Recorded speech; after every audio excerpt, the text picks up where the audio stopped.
بسم اللہ الرحمن الرحیم وبہ نستعین سبحانک لا علم لنا الا ما علمتنا انک انت العلیم الحکیم الحمد للہ رب العالمین والصلاة والسلام علی سید المرسلین وعلی آلہ وصحبہ اجمعین ومن تبعہم بإحسان الی یوم الدین اعوذ باللہ من الشیطان الرجیم بسم اللہ الرحمن الرحیم اللہ لا الہ الا هو الحی القیوم لا تأخذہ سنۃ ولا نوم لہ ما فی السماوات وما فی الارض من ذا الذی یشفع عنده الا باذنہ۔ حاضرین گرامی، آیت الکرسی کے انتہائی شاندار مواد اور موضوع سے متعلق ہم بات چیت کر رہے ہیں۔ لا الہ الا اللہ کائنات کی سب سے بڑی حقیقت کی دلیل ہے۔ یہاں جس فقرے پر آج ہمیں گفتگو کرنی ہے، میں نے اس سے پہلے تمہیداً ذکر کیا تھا کہ آپ اور ہمارے ذہن و دماغ میں اس جملے، اس فقرے اور اس کے معنی اور مفہوم کی اہمیت کا احساس ہو۔ میں اس بات کو آج پھر دوسرے الفاظ میں دہراتا ہوں کہ دنیا میں آج اگر آپ قبروں کی پوجا کرنے والوں، پرستش کرنے والوں کو، بزرگوں، اولیاء اور صالحین کی عبادت کرنے والوں کو دیکھیں گے، ان سے بات چیت کریں گے، تو جو بات وہ اپنی عبادت کی دلیل کے طور پر پیش کرتے ہیں، وہ اللہ تبارک و تعالیٰ کو مخلوقات کے زمرے میں سطح پر رکھ کے قیاس کرنے کے نتیجہ نظر آئے گا۔ مثال کے طور پہ وہ یہ کہتے ہیں کہ جیسے دنیا میں ہمیں کوئی بھی کام کرنے کے لیے ذرائع کی، وسائل کی واحد ہے، وسیلے کی ضرورت پڑتی ہے، تو اللہ تبارک و تعالیٰ کے پاس جانے کے لیے بھی یا اس سے قربت حاصل کرنے کے لیے بھی وسیلے کی ضرورت ہوگی۔ دنیا میں ہم دیکھتے ہیں کہ کوئی بادشاہ، حاکم، حکمراں ہے، اگر اس کے پاس ہمیں کام بنانا ہے تو ہم یہ دیکھتے ہیں کہ کون ایسا شخص ہے جس کی بات بادشاہ نہیں ٹالے گا، حاکم کے پاس اس کی اچھی عزت، مرتبہ یا جان پہچان ہے، کوئی دباؤ ہے، محبت ہے، تو ہم اس کو لگائیں اور وہ ہماری وہاں سفارش کرے۔ شفاعت اسی کو اردو زبان میں سفارش کہتے ہیں۔ وہ اگر سفارش کرے گا تو میرا کام بن جائے گا۔ ہاں، اب آپ تھوڑی سی دو تین باتیں لمبی میں بہت ہی مختصر میں بیان کرنا چاہ رہا ہوں۔ شاہ اسماعیل شہید نے تقویۃ الایمان میں شفاعت کی جو قسمیں بتائی، ڈیڑھ دو صفحے میں، میں دو جملے میں آپ کو بتاؤں کہ اب اگر آپ اور ہم کسی کو سفارشی بناتے ہیں تو دو تین چیزیں دیکھتے ہیں کہ یا تو یہ ایسا آدمی ہے جس کی عزت، وجاہت، مرتبہ اتنا زیادہ ہے کہ سامنے والا آدمی اس کی بات کو ٹال نہیں سکتا، اب یا تو اس کا احسان ہے یا وہ اس کا بڑا ہے جس کی وجہ سے اس کی بات ٹالتا نہیں ہے۔ جیسے بادشاہ کا وزیر ہے، بڑا تو نہیں ہے وزیر، لیکن بادشاہ کے سامنے یہ لگتا ہے، بادشاہ کو یہ لگتا ہے کہ وزیر میرا بہت سا کام نپٹاتا ہے، اگر یہ ناراض ہو گیا تو میرا کام بگاڑے گا، اگرچہ وہ بادشاہ کے انڈر میں ہے، کھل کے نہیں کرے گا لیکن نقصان پہنچا سکتا ہے۔ ہاں، لہٰذا مجھ کو اس کا کچھ دل رکھ لینا چاہیے، یہ میرے کاموں کو کرتا ہے تو میں اس کا ایک آدھ کام کر دوں۔ تو یہ ایک قسم کا دباؤ ہوا۔ کبھی وزیر چھوٹا ہے، کبھی ایسا ہوتا ہے کہ بھائی ایک آدمی ہے، آپ اس کے چاچا، اس کے دادا، اس کے والد اس کو بولتے ہیں، تو چاچا دادا کا ایک دباؤ، ایک عزت، ایک وجاہت ہوتی ہے جس کی بات کو وہ ٹال نہیں سکتا، رد نہیں کر سکتا۔ لہذا کہہ رہے ہیں کہ اب چاچا کو تم لے آئے ہو تو میں تم کو دینے والا تو نہیں تھا یہ نوکری، لیکن ابھی چاچا آ گئے ہیں، والد صاحب آ گئے ہیں، تو اب نوکری دینا پڑے گی۔ یہ سفارش دباؤ والی، جس کو اہل علم نے لکھا شفاعت وجاہت، دنیا میں چلتی ہے۔ کسی کے دباؤ کی وجہ سے کوئی بات منوا لینا، اس کا آپ یہاں یہ بھی دماغ میں ملحوظ رکھیے کہ جب ہم کسی کی سفارش لے کر دنیا میں کسی کے پاس جاتے ہیں کہ میرے لیے فلاں جگہ آپ سفارش کروا کے میرا کام بنا دیں، میری نوکری دلوا دیں، فلاں سے یہ بات منوا دیں، تو آپ کے دماغ میں یہ بات ہوتی ہے کہ میں اگر اکیلا جا کے اس سے یہ کہوں گا کہ میرا یہ کام کر دو، سیٹ سے کہوں گا، مالک سے کہوں گا، مینیجر سے کہوں گا، تو میرے اکیلے کی بات وہ نہیں مانے گا۔ جب آپ کو یہ ڈر ہے تب آپ کسی کو لگاتے ہیں، ایسے آدمی کو جس کا اس کے اوپر دباؤ۔ یہ دنیاوی شفاعت ایسی ہوتی ہے نا، یا تو دباؤ ہو، ایک شکل یہ بنتی ہے اب آپ کو امید ہے کہ میری اکیلے کی بات وہ نہیں مانے گا، تو اس کی بات آ جانے کے بعد میری اور اس کی بات مل جائے گی اور وہ ٹال نہیں سکے گا۔ اور ایسا ہوتا بھی ہے دنیا میں کہ آدمی یہ کہتا ہے کہ ٹھیک ہے اب تم فلاں آدمی کو لے آئے ہو تو میں کیسے یہ بات ٹالوں، بات آپ کی ماننا پڑے گی، رکھنا پڑے گی۔ یہ ایک دنیا کی ایک سفارش کی قسم ہے جس کو شفاعت وجاہت کہتے ہیں۔ کبھی کبھی ایسا ہوتا ہے کہ جس آدمی کے پاس ہم کو سفارش لگانی ہے اس کا کوئی بڑا چہیتا، بڑا محبوب، ایسا شخص جس سے وہ بڑی محبت کرتا ہے اور اس محبت میں اس کی کوئی بات ٹال نہیں سکتا۔ اب وہ بیگم ہو، ملکہ بیوی بیگم، یا بیٹی ہو شہزادی، یا عام حالات میں کوئی عام آدمی سیٹھ کی بیٹی، یا بیٹا ہو شہزادہ وغیرہ، اب ان کو بہت چاہتا ہے۔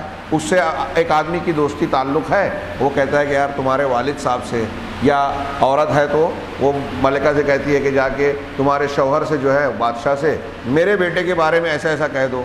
اب وہ اٹھلا کے نخرہ کر کے اپنے شوہر سے بولتی ہے کہ میرا ایک چھوٹا سا کام تم آپ کو کرنا پڑے گا، وہ میری سہیلی ہے، اس کا بیٹا ہے، اس کو ایسے ایسے کام کو دینا پڑے گا۔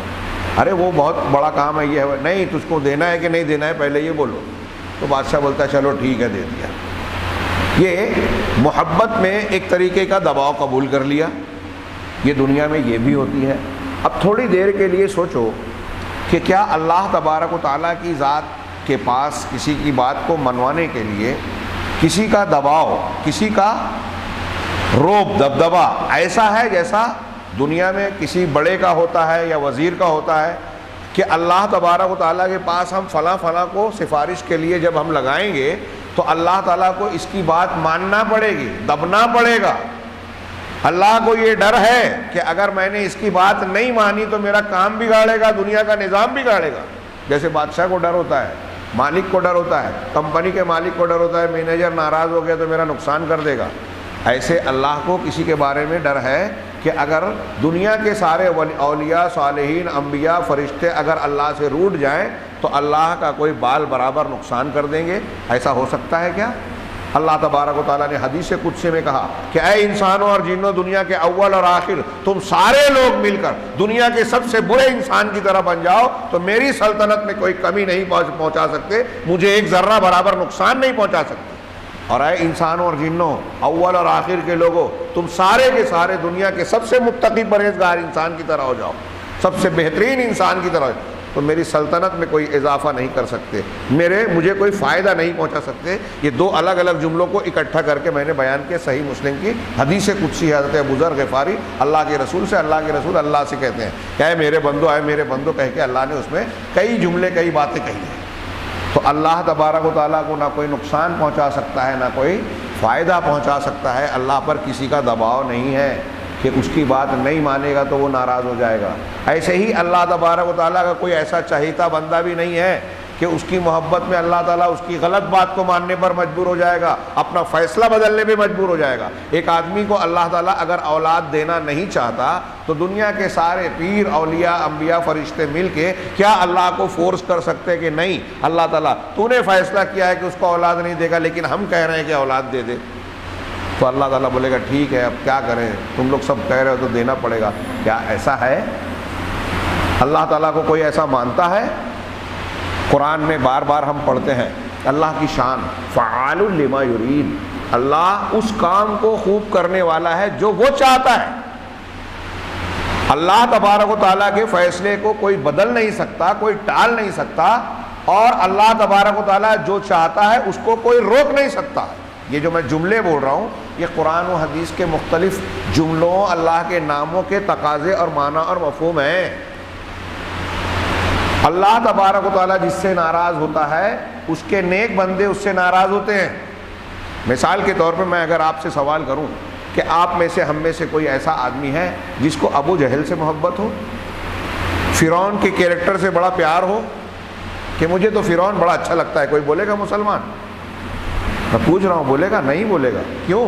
اگر وہ بولے گا تو کافر ہو جائے گا، کیونکہ جو اللہ کا، اس کے رسولوں کا دشمن ہے، حق کا دشمن ہے، وہ ایک مومن بندے کا دوست نہیں ہو سکتا۔ اللہ کا دشمن ہمارا دشمن. اللہ کی محبت کا یہ تقاضا ہے کہ جو اللہ کا محبوب ہو وہ ہمارا محبوب ہو جائے, جو اللہ کا مبغوض اور ناپسندیدہ ہے وہ ہمارا ناپسندیدہ ہو. یہ محبت کی تکمیل ہے, محبت کا تقاضا ہے اللہ سے محبت کا. تبت یدا ابی لہب وتب, ہم پڑھتے ہیں کہ اللہ تعالیٰ نے ابو لہب کی ہلاکت کی خبر سنائی, گویا یہ اس کے بارے میں اس کے انجام کو سنا دیا جو قیامت تک قرآن میں پڑھا جائے گا. اب یہ پڑھنے کے بعد جس آدمی کا ایمان ہے کہ میرا رب یہ کہہ رہا ہے کہ ابو لہب اور اس کی بیوی کا یہ برا انجام اور جہنمی بننے والے ہیں, کیا وہ ابو لہب سے محبت کرے گا؟ ظاہر سی بات ہے کہ نہیں. اگر ایسا کوئی کرے گا تو اللہ تبارک و تعالیٰ کا وہ دشمن ہے. اب تھوڑی دیر کے لیے اسی بات کو تھوڑا اچھے انداز میں سمجھیں کہ اگر اللہ تبارک و تعالیٰ دنیا میں یا آخرت میں کسی بندے سے ناراض ہے تو کوئی نبی کوئی پیر اس بندے کے بارے میں اللہ سے سفارش کرے گا کہ اس سے تو خوش ہو جا. دنیا میں ایک آدمی مقروض ہے, بیمار ہے, وبا کا شکار ہے, جیسے آج کورونا ہے, اللہ تبارک و تعالیٰ ایک آدمی کو بیمار کرنا چاہتا ہے, موت دینا چاہتا ہے, اولاد سے محروم رکھنا چاہتا ہے. کوئی اس پر دباؤ ڈال کر یا کوئی اس سے نخرہ کر کے محبت میں یہ منوا سکتا ہے کہ تو اپنا فیصلہ بدل دے.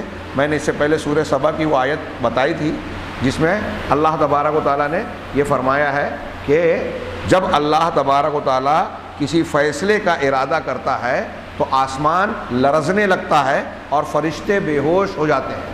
فرشتے بے ہوش ہو جاتے ہیں صرف اللہ تعالیٰ جب وحی کرنے کا ارادہ کرتا ہے. اللہ کی عظمت, اس کی شان, اس کا وہ کتنی زبردست ذات ہے, غور کیجئے. صرف ارادہ کرتا ہے, جبرائیل علیہ السلام سمیت سارے فرشتے بے ہوش ہو جاتے ہیں.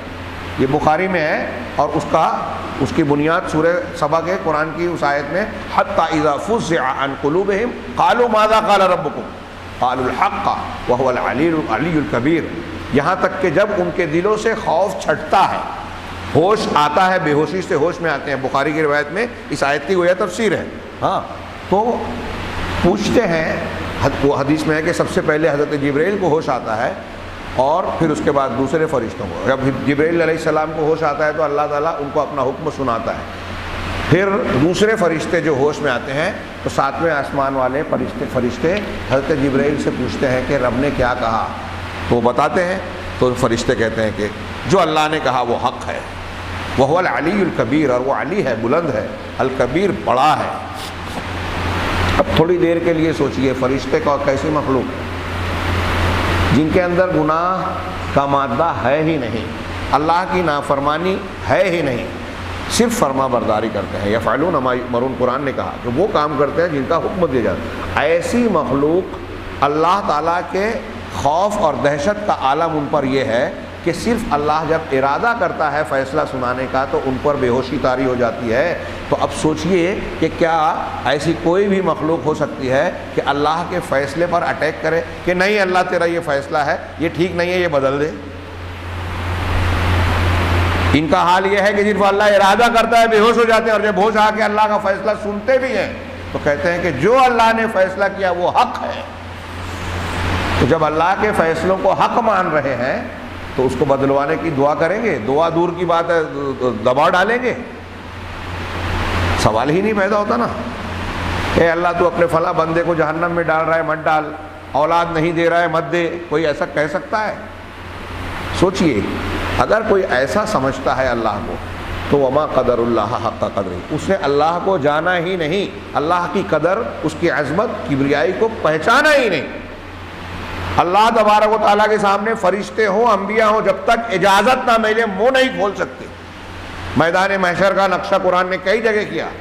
یوم یقوم الروح والملائکۃ صفا لا یتکلمون الا من اذن له الرحمن وقال صوابا.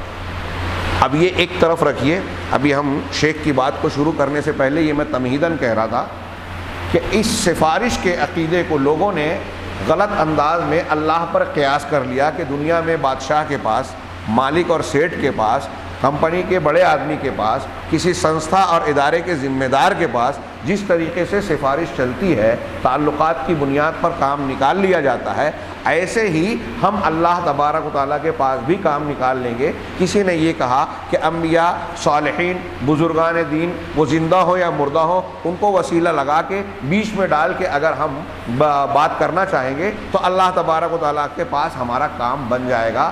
گویا سب سے پہلا گناہ ان لوگوں نے یہ کیا کہ اللہ کو دنیا کے بادشاہوں اور بڑوں پر قیاس کیا، اللہ کو قیاس کیا۔ اللہ تبارک و تعالیٰ نے ایک جگہ نہیں، قرآن میں جگہ جگہ اس کا رد کیا ہے۔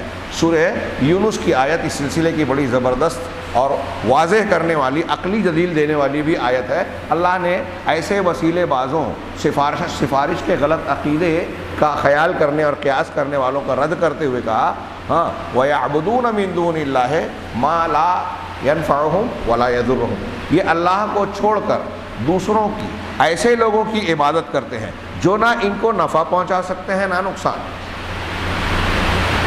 نقصان پہنچا سکتے ہیں اور نہ نفع، ایسے لوگوں کی عبادت کر رہے ہیں۔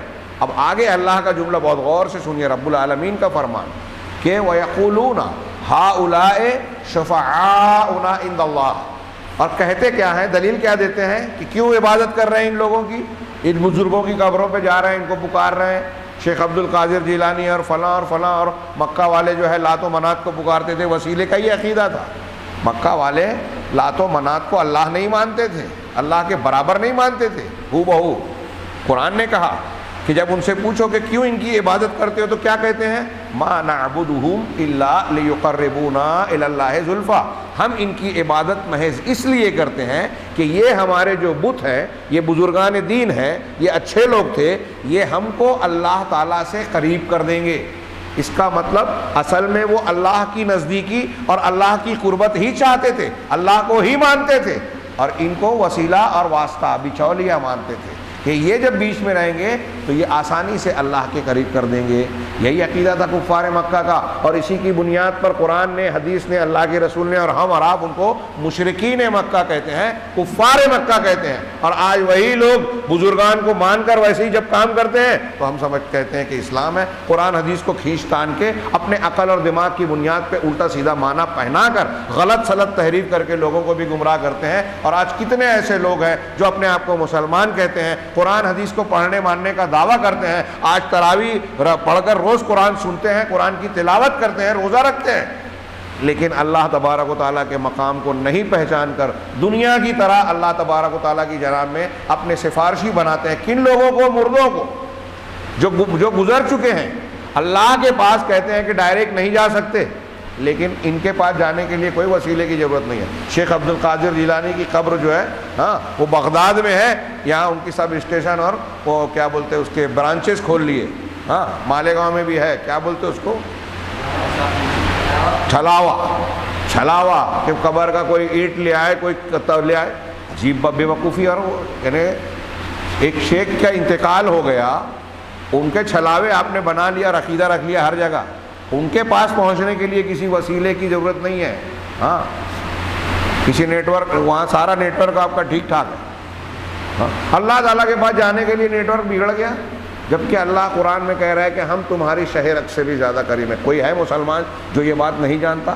نحن اقرب الیہ من حبل الورید، ہم انسان کی رگ جان سے حبل الورید سے بھی زیادہ قریب ہیں۔ سوچئے، اللہ خود کہہ رہا ہے، اللہ کہہ رہا ہے اس ادعونی استجب لکم، مجھ سے مانگو، مجھ کو پکارو، میں دوں گا تم کو۔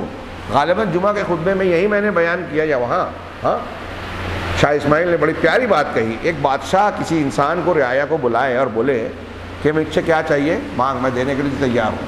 تو وہ جو عام آدمی ہے، اسی بادشاہ کی سلطنت میں رہنے والا، کہے کہ آپ تو بادشاہ ہیں، میں معمولی آدمی ہوں، تو میں آپ سے کیسے مانگ سکتا ہوں، میں آپ سے نہیں مانگوں گا، آپ کے وزیر کو جا کے بولتا ہوں۔ بادشاہ کہہ رہا ہے بول، میں تجھ سے بلا کے پوچھ رہا ہوں۔ بولے نہیں، میں ڈائریکٹ نہیں بولوں گا، فلاں کو بولوں گا۔ ہاں بادشاہ بڑا ہے تو یہ بے عزتی ہو جائے گی، تو بادشاہ کیا کرے گا؟ اس کو خوش ہو جائے گا اس سے، کہہ رہے میں پوچھ رہا ہوں، یہ بول نہیں رہا ہے، تو خوش ہو جائے گا، سزا دے گا۔ شاہ اسماعیل نے یہی کہا کہ دیکھیے، بادشاہوں کا بادشاہ اللہ تبارک و تعالیٰ اپنے کلام پاک میں بالکل صاف صاف کہہ رہا ہے، ہاں ادعونی استجب لکم، مجھ سے دعا مانگو، مجھ کو پکارو، میں تمہاری پکار اور دعا کو قبول کروں گا۔ اور بندہ کہہ رہا ہے کہ میں وسیلہ لگاؤں گا، تجھ سے ڈائریکٹ نہیں مانگوں گا۔ تو تو یہ اللہ کی بے عزتی نہیں ہے تو اور کیا ہے؟ اللہ کی عظمت، اس کی کبریائی کے خلاف بات ہے۔ جو لوگ ایسا کہہ رہے ہیں وہ اللہ کی شان میں گستاخی کر رہے ہیں، مانے یا نہ مانے۔ بزرگان دین کو مان نہیں رہے ہیں، بزرگان دین کی مخالفت کر رہے ہیں۔ ایسا کر کے اللہ کے نبی صلی اللہ علیہ وسلم کی تعلیمات کی بھی مخالفت کر رہے ہیں۔ اور جتنے سچے بزرگان دین گزرے ہیں، وہ شیخ عبد القادر جیلانی رحمہ اللہ ہوں اور دوسرے بڑے بڑے جو بزرگان، اور ان کی تعلیمات کی بھی خلاف ورزی کر رہے ہیں یہ لوگ، ان کی دوستی کے نام پر ان کے دشمن ہیں۔ اللہ کے گھر میں پوری ذمہ داری سے کہہ رہا ہوں، اور یہ عقیدے کی ایسی بات ہے کہ ہمیں اس بات کی پرواہ نہیں ہونی چاہیے کہ کوئی ناراض ہو رہا ہے کہ کوئی برا مان رہا ہے۔ اگر اس معاملے میں ہماری گردن کٹتی ہے تو یہ فخر کی بات ہے، سعادت کی بات ہے، انشاءاللہ کامیابی اور اعلیٰ مقام ملے گا۔ عقیدے ہی کے لیے تو انبیاء کرام کو امتوں سے جھگڑا ہوا، اس جھگڑے میں اگر جان جاتی ہے تو خوشی کی بات ہے۔ بہرحال اللہ تبارک و تعالیٰ کی یہ جو میں نے کچھ باتیں بیان کی، اللہ تعالیٰ نے سورہ یونس میں کہا کہ کہتے کیا ہیں یہ لوگ بزرگوں کو پوچھتے ہوئے، ہؤلاء شفعاؤنا عند اللہ، یہ اللہ کے پاس ہمارے سفارشی ہیں۔ کون؟ کفار مکہ کا جواب اور مشرکین کا جواب بتا رہے ہیں۔ میں نے اس سے پہلے آپ لوگوں کو بتایا کہ نوح علیہ السلام کی قوم سے لے کر آج تک مشرکین کے شرک کی چکی کا پاٹ صفات اور وسیلے کے گرد گھومتا ہے، اس لیے اس کو اچھی طریقے سے سمجھ لے۔ شیطان کا بڑا آزمایا ہوا آسان سا نسخہ ہے، یہ شوشہ اس طرح سے دماغ میں ڈالتا ہے کہ آدمی اس پر مطمئن رہتا ہے، شرک کرتا ہے اور سمجھتا ہے کہ میں شرک نہیں کر رہا ہوں، بزرگان دین کو اللہ سے ملا دیتا ہے اور سمجھتا ہے کہ میں ان کی عزت کر رہا ہوں اور اللہ کو بھی مان رہا ہوں، جبکہ اس کا دین، اس کا لا الہ الا اللہ تباہ ہو چکا ہوتا ہے۔ آج ہمارے ارد گرد میں ایسے بہت سارے بد نصیب مسلمان ہیں، اللہ تبارک تعالیٰ ان کو سمجھ دے اور ہماری بھی حفاظت کرے۔ ایسے بد نصیب مسلمان ہیں کہ اپنی لا الہ الا اللہ اور عقیدے کی سب سے قیمتی متاع کو انہوں نے اس طرح خراب کر دیا، توڑ پھوڑ ڈالا، اور ان کو اس بات کا احساس بھی نہیں ہے، سمجھتے ہیں کہ ہم مسلمان ہیں۔ نواقض لا الہ الا اللہ آج ہندوستان پاکستان میں پڑھنے پڑھانے کی بہت اہم چیز ہے۔ لا الہ الا اللہ کو توڑ دینے والی چیزیں، ایک آدمی لا الہ الا اللہ پڑھ بھی رہا ہے اور دوسری طرف اس کے خلاف ایسے کام بھی کرتا ہے جس سے وہ بے حیثیت ہو جاتا ہے، قرآن حدیث کی روشنی میں بے حیثیت ہو جاتا ہے۔ عرب علماء اس پر بہت زور دیتے ہیں، ہمارے یہاں اس پر توجہ ہی نہیں ہے۔ اس پر کتابیں لکھتے ہیں، اس کتاب کی تشریح لکھتے ہیں، اس کی وضاحت کرتے ہیں، مثالیں دیتے ہیں۔ ہمارے یہاں یہ ٹاپک ابھی بہت سارے لوگوں کو معلوم ہی نہیں ہوگا۔ کتنی عجیب بدقسمتی کی بات ہے، اسلام کے نام پر ہم دیندار کہلانے کا فخر اور ڈھڈورا پیٹتے ہیں اور دین کی بنیادوں سے ناواقف ہیں۔ اب یہی جو عقیدہ ہے میں پیش کر رہا تھا، جس کی بنیاد پر شرک کا کاروبار، اور دنیا میں تاریخ میں ہمیشہ شرک کا کاروبار چلتا رہا، قوم نوح سے لے کر آج تک۔ نوح علیہ السلام کی قوم کا بھی یہی معاملہ تھا نا، ود سوا یغوث یعوق نصر، سورہ نوح میں ان کا ذکر ہے، لا تذرن آلہتکم ولا تذرن ودا ولا سواع ولا یغوث ویعوق ونسرا۔ یہ قوم نوح نے کہا کہ ود سوا یغوث یعوق نصر یہ ہمارے معبود ہیں، ان کو چھوڑنا نہیں۔ حضرت ابن عباس کہتے ہیں، صحیح بخاری میں روایت ہے کہ یہ نوح علیہ السلام کی قوم کے 5 نیک صالح اور اچھے لوگ تھے، یہ جلدی جلدی ان کی موت ہو گئی، تو شیطان نے آ کے لوگوں کو کہا، ارے اتنے نیک لوگ اچھے لوگ تھے، یہ گئے دنیا سے چلے گئے تو ان کو بھلا دو گے کیا؟ ان کی یادگار بنا لو تاکہ ان کو یاد کر کے اپنے آپ کو اور اپنے اگلی نسل کو بتانا کہ یہ ایسے ایسے لوگ تھے، تو ان کی جو ہے ان کی شان میں مطلب ان کو یاد کر کے ان کے جیسا بننے کی کوشش کریں گے، ان کو نمونہ بنائیں گے۔ کہا ہاں یہ بڑی اچھی بات ہے، تو ان کی تصویریں اور مجسمے بنا لیے۔ ابھی پوجا پاٹ نہیں شروع کی تھی، تصویریں اور مجسمے بنانا اہل علم نے لکھا کہ یہ بدعت تھی، یہ بدعت شرک کا دروازہ ہے۔ ابھی جو قوم، جس قوم نے ان کے بت تصویریں بنائی تھی، اس نے ان کو معبود بنا کر پوجا نہیں تھا، ان کے پاس علم تھا کہ یہ معبود نہیں ہے، یہ بندے تھے اور اللہ کی ہی عبادت کرتے تھے، اچھے لوگ تھے۔ اب جب ایک نسل گزر گئی، حضرت ابن عباس کہتے ہیں کہ جب لوگ چلے گئے، فلما نسی العلم، جب لوگ چلے گئے یہ جو بنانے والے تھے اور علم کو بھلا دیا گیا، عبادت، تو ان بتوں کی عبادت شروع ہو گئی۔ شیطان نے آ کے ان کو پڑھایا، بعض روایت اور بعض اہل علم نے تشریح کی، شیطان نے آ کے اگلی قوم کو، اگلی نسل کو بتایا کہ ارے تمہارے باپ دادا یہ جو تصویریں بنی ہیں، بت بنے ہیں نا، تمہارے باپ دادا ان کی پوجا پاٹ کرتے تھے، عبادت کرتے تھے اور ان کے وسیلے سے اللہ کو پکارتے تھے، ان کو ذریعہ بناتے تھے اللہ کے بیچ میں، تو قوم نے کہا کہ ارے باپ دادا یہ کرتے تھے تو باپ دادا کہاں غلط ہو سکتے ہیں؟ آج کل یہ بہت بڑی دلیل ہے ہر باطل کی، ہمارے باپ دادا کرتے آ رہے ہیں، اتنے لوگ کرتے آ رہے ہیں، اور ہر قوم ہر مسلک والے کے پاس عالم ہے، لمبی داڑھی ہے، لمبے کرتے ہیں، ذہین لوگ ہیں، بڑے بڑے لوگ ہیں، تو اتنا ذہین آدمی ہے تو یہ غلط کیسے ہو سکتا ہے؟ تو دنیا میں کون سی قوم ہے جس کے پاس ذہین لوگ نہیں ہیں؟ یہ دلیل اور معیار نہیں ہے۔ وہ ہندو ہوں، ہاں نازی ازم کو ماننے والے جرمنی کے لوگ ہوں، عیسائی ہوں، یہودی ہوں، ذہانت میں ایک سے ایک ہیں دانشور، لیکن شخصیات اور مشہور لوگوں کے پیچھے اگر جانے کی بات ہے تو دنیا کا کوئی مذہب غلط نہیں ہے، پھر ایسا بولنا پڑے گا، سب سچے سب اچھے۔ دلیل کیا ہوتی ہے؟ پروف کی بنیاد پہ یہ طے ہوتا ہے کیا صحیح ہے، کیا غلط ہے، کیا حق ہے، کیا باطل ہے۔ تو بہرحال بات تھوڑی سی پھیل گئی، میں واپس آؤں۔ حضرت نوح علیہ السلام کی قوم کے لوگوں کو یہ جب سبق پڑھا دیا، وہی آج تک شیطان پڑھا رہا ہے۔ آپ ایک قبر کو پوجنے والے انسان سے پوچھو گے کہ تم کہو گے کہ شرک کر رہے ہو، وہ بھڑک جائے گا، میں کہاں شرک کر رہا ہوں، ان کی یہ عبادت تھوڑی ہے، ان کو وسیلہ بنا رہا ہوں اللہ کے پاس۔ اب قبر پہ سجدہ کر رہا ہے، نظر و نیاز کر رہا ہے، وہاں طواف کرتا ہے، وہاں وہ کام کرتا ہے عقیدت کے ساتھ میں جو اللہ کے علاوہ کسی کے لیے جائز نہیں ہے، جو اللہ کے گھر کے علاوہ اللہ نے کہیں اور کے لیے اجازت نہیں دی۔ طواف کرنا، حجر اسود کے علاوہ کسی اور کو چومنے کی تعلیم قرآن حدیث میں نہیں ہے، لیکن یہاں معلوم نہیں کتنی چیزوں کو چوما چاٹا جا رہا ہے، بزرگان کے ہاتھ کو، ان کے پتھروں کو، ان کے بیٹھنے کی جگہ کو، اور پتہ نہیں کس کس چیز کو، اور عقیدہ بھی صحیح سلامت ہے ان کا نہیں۔ اللہ نے کہا وَيَقُولُونَ هَؤُلَاءِ شُفَعَاؤُنَا، یہ کہتے یہ ہے کہ یہ اللہ کے پاس ہمارے سفارشی ہیں۔ اللہ نے اس کا رد کرنے کے لیے جو جملہ آگے بیان کیا، اس ایک جملے کو سمجھ لو، آج کا درس میں سمجھوں گا کہ ہمارے لیے اللہ نے قبول کر لیا۔ اللہ نے کہا أَتُنَبِّئُونَ اللَّهَ قُلْ أَتُنَبِّئُونَ اللَّهَ بِمَا لَا يَعْلَمُ فِي السَّمَاوَاتِ وَلَا فِي الْأَرْضِ، آپ ان سے کہیے کہ کیا تم اللہ کو وہ بات بتاتے ہو جو آسمانوں میں اور زمین میں اللہ کو نہیں معلوم ہے؟ کہہ رہے ہو کہ یہ اللہ کے پاس ہماری سفارش کرنے والے ہیں، تو تم اللہ کو وہ بات بتا رہے ہو جو اللہ کو نہیں معلوم۔ اس جملے کا دو معنی علماء نے بیان کیا، قرآن کا، اللہ کا، اور دونوں معنی صحیح ہے۔ کیا پہلا معنی کہ تم یہ کہہ رہے ہو کہ یہ لوگ اللہ کے پاس ہماری سفارش کرنے والے ہیں، اللہ کو نہیں معلوم، تم بتا رہے ہو۔ اللہ کو تو نہیں پتا کہ یہ سفارش کریں گے، تم کو معلوم ہے اور تم اللہ کو بتا رہے ہو۔ تو یہ ایسی بات ہو سکتی ہے کہ اللہ کو خبر نہ ہو، بندے بتائیں؟ ہاں نہیں نا۔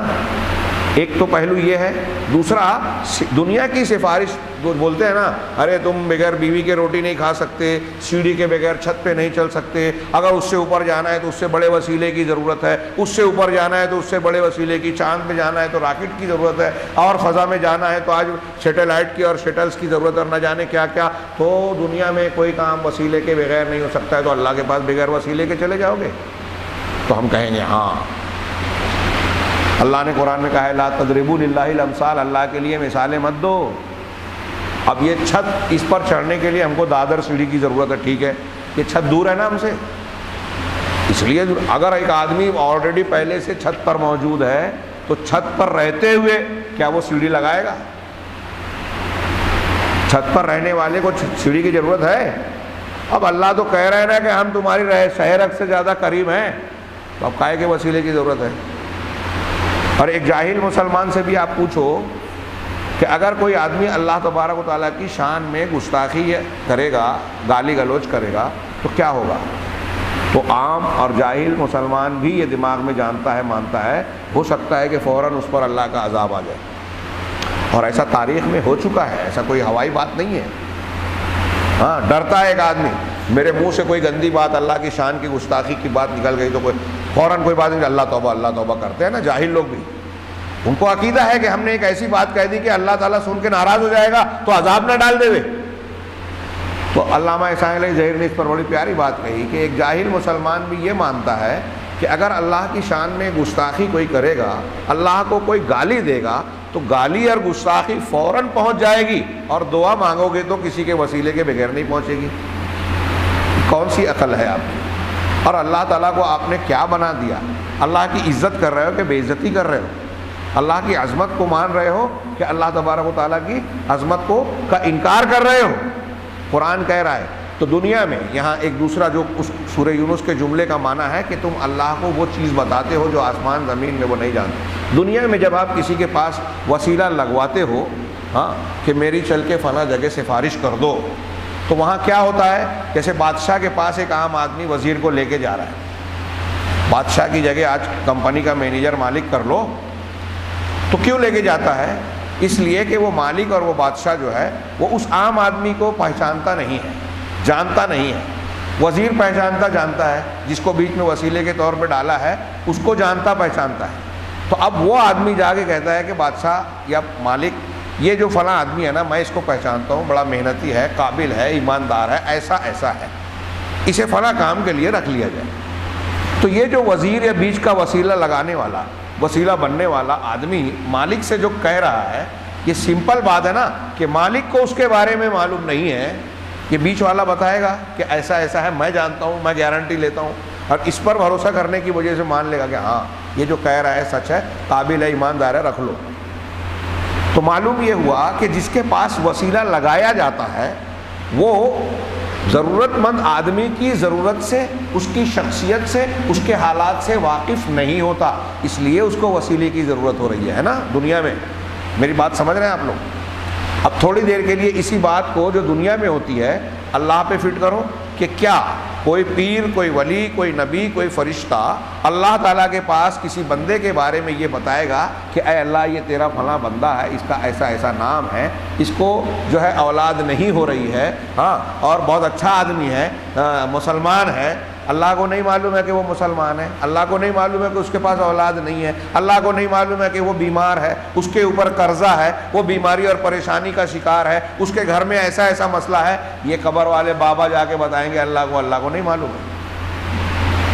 سوچئے، یہ معنی ہے اس آیت کا، اَتُنَبِّئُونَ اللَّهَ بِمَا لَا يَعْلَمُ فِي السَّمَاوَاتِ وَلَا فِي الْأَرْضِ، کیا اللہ کو تم وہ بات بتاؤ گے جو اللہ کو آسمان اور زمین میں نہیں معلوم ہے؟ دنیا میں سفارش جو کرتا ہے وہ بتاتا ہے کہ یہ ایسا ایسا ہے، تو یہ لوگ جا کے اللہ کو بتائیں گے کہ تیرا فلاں بندہ ایسی ضرورت کا شکار ہے، اس کی ضرورت پوری کر دے، اللہ کو نہیں معلوم ہے۔ اگر آپ دنیا کی سفارش اور شفاعت کو قیاس کر کے اللہ پر فٹ کر رہے ہو تو اللہ کو بھی ویسا ہی مان رہے ہو جیسے بادشاہ ہے، جیسے مالک ہے، جیسے انسان ہے، کہ ان کو دنیا کے لوگوں کے بارے میں خبر نہیں ہے، سب کو پہچانتے نہیں، تو اللہ بھی اپنے بندوں کو پہچانتا نہیں ہے، آپ ایسا مان رہے ہو؟ اللہ کو اپنے بندوں کی ضرورت معلوم نہیں ہے، ایسا مان رہے ہو؟ تو جن کو سفارشی بنایا ہے وہ جا کے آپ کے بندے کا تعارف بھی کرائیں گے، ان کی ضرورت بھی بتائیں گے، ایسا مانتے ہو کیا؟ وما قدر اللہ حق قدرہ اتنبئون اللہ بما لا يعلم فی السماوات ولا فی الارض کا ایک معنی یہ ہوا۔ تو دنیا کا جو وسیلہ ہے وہ ویسے وسیلہ اللہ کے پاس نہیں چلے گا، ویسی سفارش نہیں چلے گی۔ یہ اللہ کی عظمت، اس کی کبریائی، اس کی بڑائی کے خلاف ہے کہ کوئی بھی دنیا کی طرح جا کے اللہ کو بول دے کہ تو نے ایسا کیا، ایسا کر، اب بندے کو یہ دے دے، وہ دے دے۔ تو دنیا میں جو سفارش چلتی ہے وہ اللہ کے پاس نہیں چلے گی۔ دنیا میں جب کوئی سفارش کسی کی کرتا ہے، میں کسی کے پاس جا رہا ہوں کچھ مانگنے، میری بات وہ نہیں مانے گا تو میں نے آپ کو لے لیا کہ بزرگ آدمی ہے یا دباؤ ہے یا محبت ہے یا پہچان ہے، اس کو لے لو۔ تو اب جب آپ میرے سفارشی بن کے جا رہے ہو مانگنے، میں بھی مانگ رہا ہوں، آپ بھی مانگ رہے ہیں، تو جیسے مانگنے میں دو ہو گئے۔ یہ عقیدے کے علماء نے بڑا پیارا نقطہ لکھا ہے۔ اللہ تعالیٰ دنیا کے آدمی کے پاس جب آپ جاتے ہیں تو آپ کو لگتا ہے کہ میں اکیلا جاؤں گا تو مجھے نوکری نہیں دے گا، لیکن اس کو لے جاؤں گا تو نوکری دے دے گا۔ تو اب آپ ایسے ہی اللہ کو سمجھ رہے ہو کہ اللہ سے میں اگر اولاد مانگوں گا، اللہ سے اگر میں فلاں چیز مانگوں گا تو اللہ مجھے میرے اکیلے میں مانگنے پر نہیں دے گا، تو میں اس کو جب بیچ میں ڈالوں گا تو اللہ دے دے گا۔ اس کا مطلب کیا ہوا کہ اللہ جو چیز دینا نہیں چاہتا تھا اس کی وجہ سے اب دینے والا بن گیا، تو اللہ اپنی مرضی کا مالک ہوا کیا؟ اکیلا ہوا کیا؟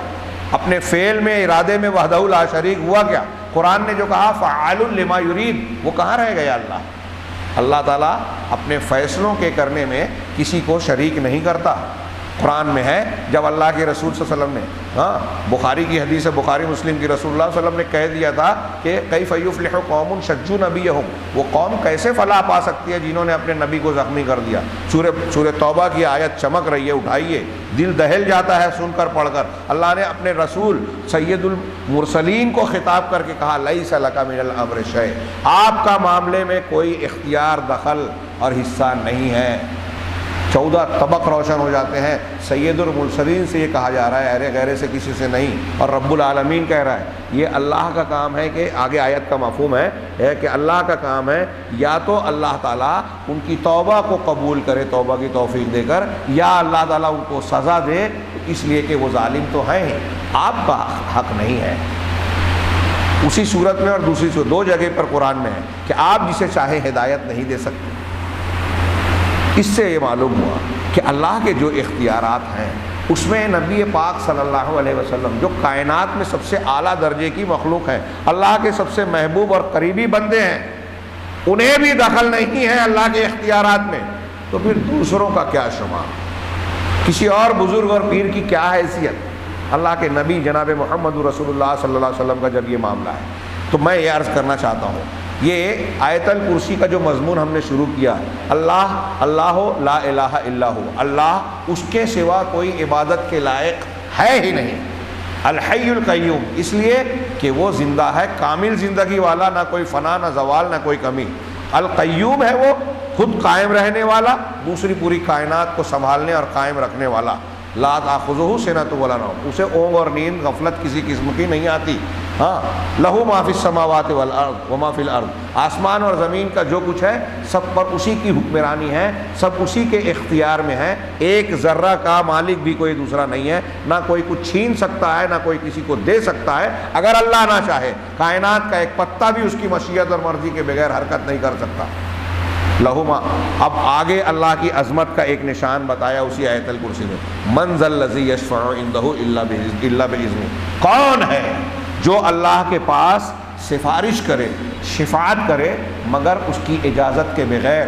یہ اللہ کی کمال عظمت ہے کہ اس کے سامنے کوئی شخص اس کی اجازت کے بغیر منہ نہیں کھول سکتا، کسی کی سفارش نہیں کر سکتا. دنیا میں جیسے لوگ اٹھے سٹھے آتے ہیں، ہاں چلو میں چلتا ہوں تمہارا کام فلاں کے پاس کروا دیتا ہوں، کوئی اللہ کے پاس اس طرح جا کے جرت نہیں کر سکتا کہ اپنی طرف سے کچھ بول دے. شیخ کہتے ہیں کہ اللہ تعالیٰ عظیم ہے، جلیل ہے، عظمت اور جلالت والا ہے. آگے سورہ حشر کی اللہ تعالیٰ کی صفات اور ناموں والی آیت، عظیم آیت پیش کی.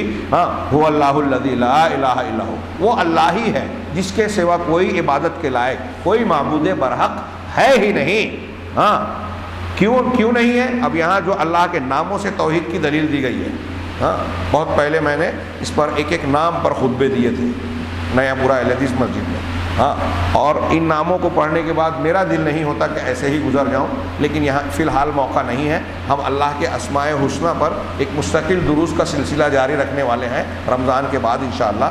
تو وہاں ان ناموں کی تشریحات، ایک ایک نام ایک ایک سمندر ہے اللہ کا نام، معنی اور مطلب کا.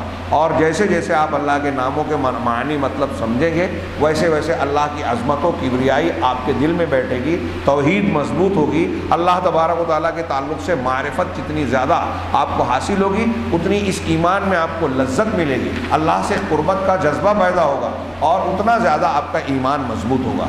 اسی لیے اللہ نے قرآن میں بار بار اپنے ناموں کے ذریعے سے اپنی پہچان کروائی ہے کہ بندے اللہ کو پہچانے. تو یہاں کہا کہ اس کے سوا کوئی معبود برحق نہیں، یہی حقیقت بیان کرنے کے لیے کیوں اللہ کے سوا کوئی معبود برحق نہیں ہے. یہاں بھی دلیلیں دی اور اللہ کی عظمت، منزل الذی یشفع عندہ الا باذنہ کی حیثیت بھی اللہ تعالیٰ یہ صاحب کتاب ہم کو بتا رہے ہیں کہ کیوں اللہ کی شان ایسی ہے کہ اس کے سامنے کوئی شخص بغیر اس کی اجازت کے منہ نہیں کھول سکتا، کیونکہ وہ ایسا معبود برحق ہے. الملک، وہ الملک ہے، بادشاہ، دنیا کے بادشاہوں کی طرح نہیں جن کی بادشاہت عارضی ہے، ادھوری ہے، اپنی رعایا کے بھی پورے معاملے کو جانتے نہیں، سنبھال نہیں پاتے، جن کی بادشاہت بغیر وزیر کے، بغیر درباریوں کے، بغیر سپاہیوں کے چل نہیں پاتی.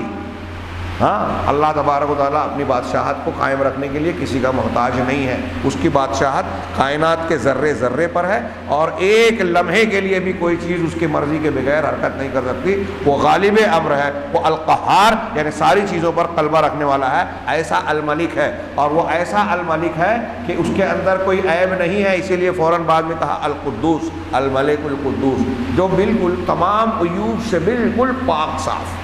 دنیا کا کوئی بھی بادشاہ عیب ہی عیب والا ہے. اللہ تعالیٰ میں کوئی عیب نہیں ہے کہ اس کو کسی کی مدد کی ضرورت پڑے، اپنی سلطنت کا کاروبار چلانے کے لیے کسی کمی کی ضرورت محسوس ہو، کسی کی مدد چاہیے، بھئی آپ فلاں چیز معلوم نہیں ہے، فلاں چیز اس کے اختیار سے کنٹرول سے باہر ہو گئی، ایسا نہیں ہے۔ وہ القدوس ہے، تمام عیوب سے پاک۔ ہاں السلام، وہ سلام ہے۔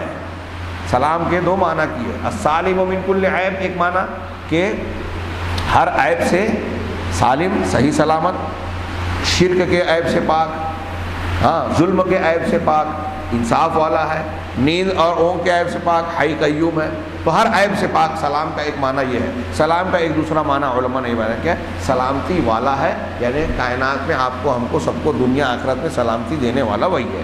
یہ پورا السلام کا نام بھی جو ہے لمبی تشریح کا متقاضی ہے۔ المؤمن، امن دینے والا۔ المؤمن کا بھی دو معنی علماء نے کیا، علماء سلف نے۔ ایک امن دینے والا، اگر ہم امن چاہتے ہیں تو اللہ تبارک و تعالیٰ ہی دے گا۔ المؤمن اللہ کے نام کا معنی۔ دوسرا المؤمن کا معنی یہ ہوتا ہے کہ وہ ذات جو دنیا میں یا آخرت میں سچوں کی سچائی کو ثابت کرے دلیلیں دے کر۔ جو سچا ہے اللہ تعالیٰ اس کو سچا دکھاتا ہے لوگوں کے سامنے، جو جھوٹا ہے اس کو جھوٹا واضح کر دیتا ہے، وہ پہلے نہیں بعد میں ہو چاہے۔ ہاں جیسے انبیاء کرام کو اللہ نے بھیجا تو اب اللہ تعالیٰ نے انبیاء کو جب سچا نبی اپنا بنایا، پیغمبر بنایا، تو ان کے سچے ہونے کی دلیلیں فراہم کی، ان کو معجزات دیے، ان کو ایسی دلیلیں دی جس کو دیکھ کر عام سے عام آدمی قوم کا یہ ماننے پر مجبور ہو کہ واقعی یہ سچے رسول ہیں، یہ جھوٹے نہیں ہیں۔ تو اللہ المؤمن ہے، یعنی سچوں کی سچائی کی دلیل دے کر ان کی سچائی کو ثابت کرتا ہے۔ المہیمن، نگراں ہے، یہ سب اس کے بادشاہ کے کام ہے کہ وہ پاک ہے، سلامتی والا ہے، وہ امن دینے والا وہی ہے، سلامتی دینے والا وہی ہے۔ المہیمن نگہبان ہے، سارے لوگوں کی نگہبانی کرتا ہے، ہر چیز کو کنٹرول کرتا ہے۔ العزیز، غالب ہے، ہر چیز پر اس کی قوت اور غلبہ ہے، کوئی اس کو زیر نہیں کر سکتا، پچھاڑ نہیں سکتا۔ اللہ کوئی فیصلہ کرنا چاہے کوئی بدلوا دے۔ آج ہے نا کوئی حکومت ہے امریکہ، یورپ اور فلاں، یہ سوچتا ہے کہ ہم اپنے حساب سے چالیں چل کے اپنا کام بنا لیں گے، نکال لیں گے، نہیں۔ کوئی کتنی بھی سازش کر لے، کیسا بھی کر لے، دکھتا ہے کہ ایسا ہو جائے گا، ویسا ہو جائے گا۔ ابھی نیا پورے میں سورہ یوسف کے اس میں ضمن میں بات بڑی پیاری آئی کہ دیکھیے یوسف علیہ السلام کے بھائی سوچ رہے تھے کہ حضرت یوسف کو ہم نے کنویں میں ڈال دیا، اب ہمارے راستے سے ہٹ گیا، لیکن اللہ اپنے معاملے پر غالب ہے۔ یہ جلن حسد میں سمجھ رہے تھے کہ ہم نے ان کو ہٹا دیا، لیکن اللہ تعالیٰ کنویں میں ڈال کر ان کو تخت پر لے جا رہا تھا۔ لیکن یہ دنیا کے لوگوں کو سمجھ میں نہیں آتا ہے۔ ہم کچھ واقعات کو دیکھ کے سمجھتے ہیں کہ ارے یہ تو ہم نے اس کو گرا دیا، بدنام کر دیا، اس کے خلاف کر دی، اس کے دشمنی ہوتی ہے، لیکن وہی چیز اللہ تبارک و تعالیٰ اس بندے کے حق میں کبھی کبھی ترقی کا ذریعہ بنا دیتا ہے۔ وقتی طور سے مشقت تکلیف ہوتی ہے نیک لوگوں کو، اچھے لوگوں کو، کمزور نظر آتے ہیں۔ انبیاء کو اکثر دیکھیے کہ ان کے مخالفین کے سامنے انبیاء کی حیثیت کمزوروں کی نظر آتی ہے۔ ہاں موسیٰ علیہ السلام، میں اکثر کہتا ہوں فرعون بادشاہ ہے، ساری قوت، طاقت، قوم سب ہے، موسیٰ علیہ السلام کیا ہے ان کے سامنے؟ لیکن آخر میں انجام کیا ہوا؟ پوری طاقت قوت کے ساتھ فرعون ڈوب گیا۔ حضرت موسیٰ علیہ السلام اور ان کی قوم جو ٹوٹی پھوٹی غلامی سے نکلی ہوئی تھی، اس کو زمین کی وراثت مل گئی، قوت تمکنت مل گئی۔ تو یہ اللہ کی تدبیریں ہیں جو وہ کرتا ہے، سارے لوگوں کو جانتا ہے، نگرانی کر رہا ہے، اچھا ہو برا ہو۔ کوئی اپنے آپ کو کتنا بھی چالاک سمجھے کہ میں نے ایسی چال چلی ہے کہ لوگ سمجھ نہیں پائیں گے اور اپنا کام نکال لیا، گناہ کیا، پکڑا نہیں گیا، سازش کی اور فلاں کام نکال لیا، کامیاب ہو گیا، ہاں مشین بدل دی، ووٹنگ لے لی، اور پھر دنیا میں نے جراثیم پھیلا کر، وبا پھیلا کر ویکسین بیچ ڈالا۔ جو بھی کر رہا ہے آدمی وہ ہو رہا ہے تو وہ بھی اللہ کی مشیت کے بغیر نہیں ہو رہا ہے۔ یہ جو کورونا کی وبا اور فلاں ڈیما، اللہ کی مرضی کے بغیر کچھ نہیں ہوتا۔ مہنگائی بڑھ رہی ہے، اللہ بڑھا رہا ہے، وبا پھیل رہی ہے، اللہ پھیلا رہا ہے۔ سازش ہو، وجہ کوئی بھی ہو، پھیلانے والا، کرنے والی ذات اللہ ہے۔ یہ ہم روز بولتے ہیں، مانتے نہیں ہیں۔ اب جب بیماری پھیل رہی ہے، پریشانی بڑھ رہی ہے، تو اللہ ہی کی طرف پلٹ کے دعا مانگنی چاہیے نا، توبہ کرنی چاہیے نا، اور رمضان میں تو اور زیادہ۔ لیکن لوگ اسی پہ پڑے ہیں کہ بی جے پی کی پالیسی ایسی ہے، فلاں کا معاملہ ایسا ہے۔ وہ ہے اپنی جگہ ہے، لیکن اگر بچنا ہے، مانگنا ہے، نجات پانا ہے تو صرف اللہ سے مانگنا۔ یہ عقیدے کا حصہ ہونا چاہیے۔ تو المہیمن، العزیز، غالب وہی ہے، الجبار، زور آور۔